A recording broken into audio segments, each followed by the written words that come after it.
On the night of December 2, 1984, the city of Bhopal, India had a population of approximately 900,000 people. Most of them were asleep. At 11 p.m., an operator at the Union Carbide India Limited pesticide plant noticed a small pressure increase inside storage tank E610.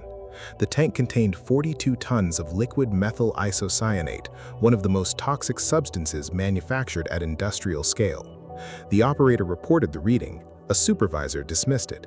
He said he would look at it after the tea break. Union Carbide Corporation was an American chemical giant headquartered in Danbury, Connecticut.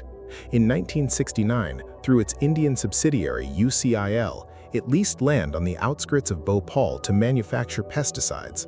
The flagship product was 7, a carbaryl-based insecticide widely used across South Asia.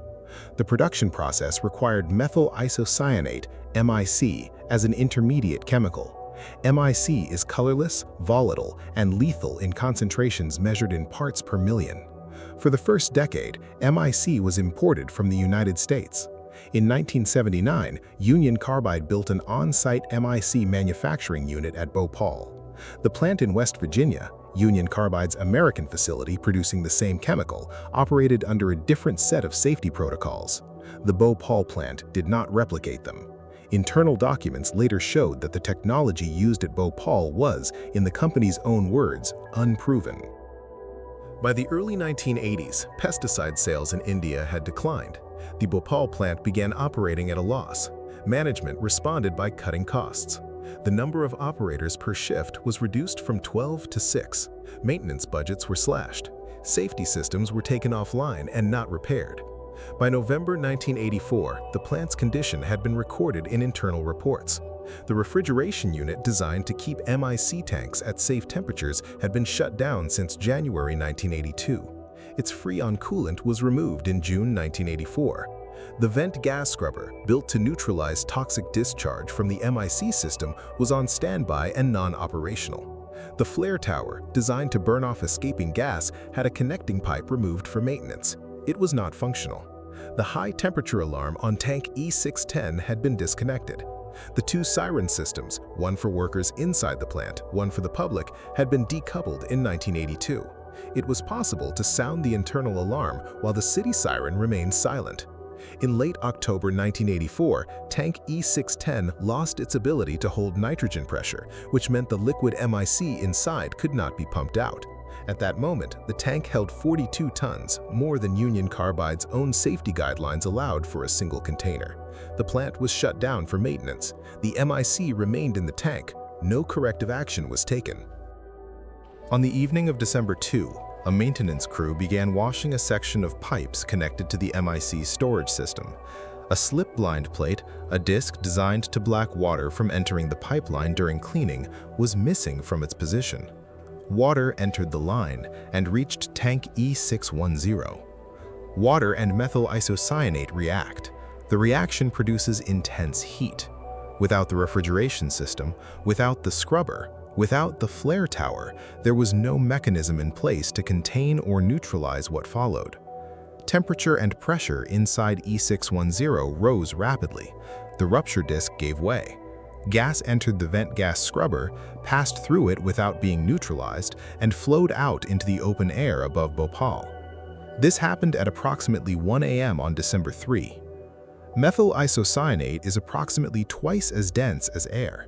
The gas cloud moved low to the ground, carried southeast by the wind, directly into the residential areas surrounding the plant.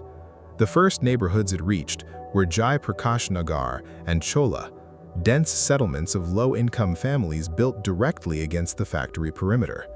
Over 30 tons of gas dispersed across 40 square kilometers of the city within 2 hours. The public siren had briefly sounded at 12:50 a.m. and was quickly silenced per company procedure designed to avoid alarming residents over routine minor leaks. It was not sounded again until 2:15 a.m., by which time tank E610 had already emptied. Bhopal's police superintendent was informed by telephone at approximately 1 a.m. that residents near the plant were fleeing. Officers called the UCIL plant 3 times between 1:25 and 2:10 a.m. Twice, they were told everything was fine. On the third call, the response was, "We don't know what happened, sir."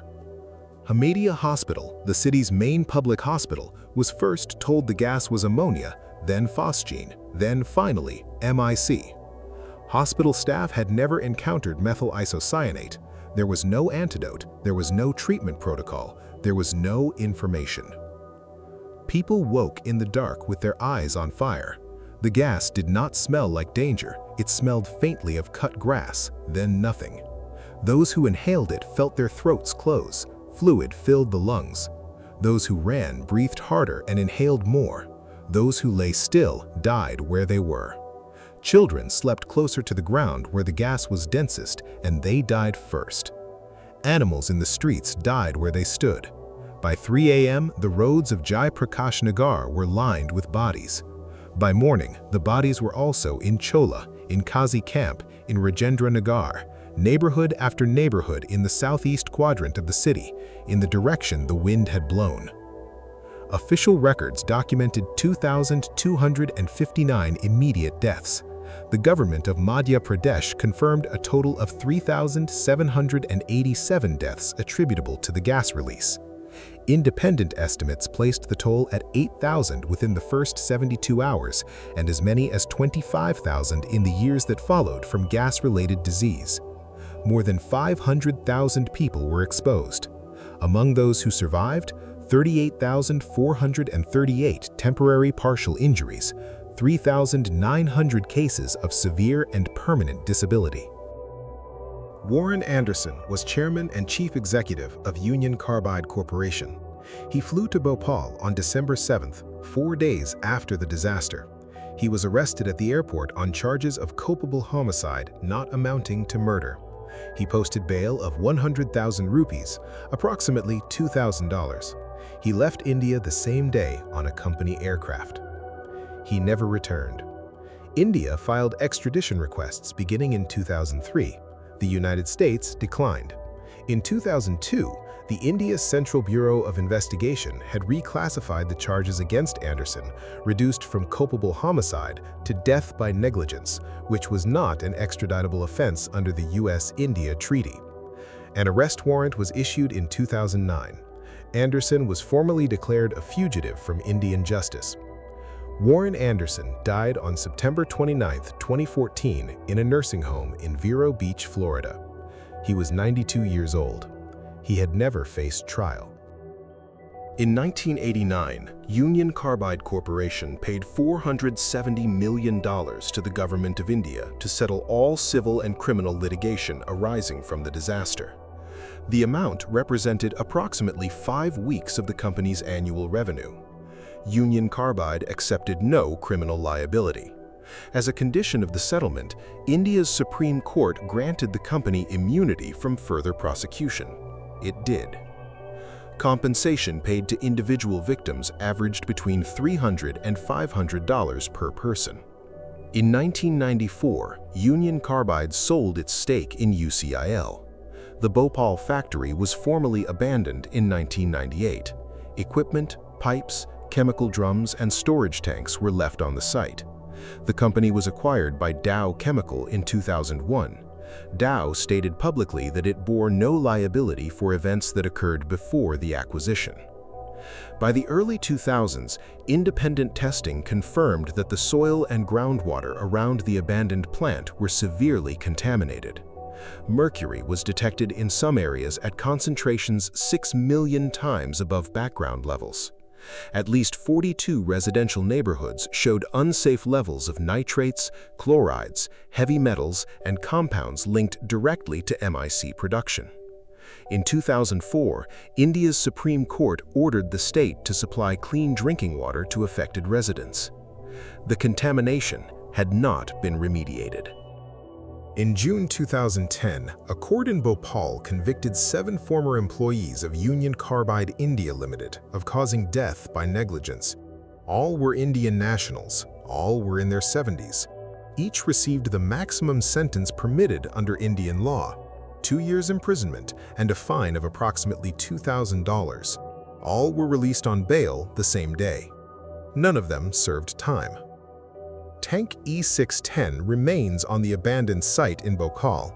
As of the time of this recording, over 1 million tons of hazardous material are estimated to remain at or beneath the factory grounds. Survivors and their children continue to report elevated rates of cancer, neurological disorders, reproductive damage, and birth defects across generations. No corporation has been held criminally liable for what happened in Bhopal. It remains the deadliest industrial disaster in recorded history.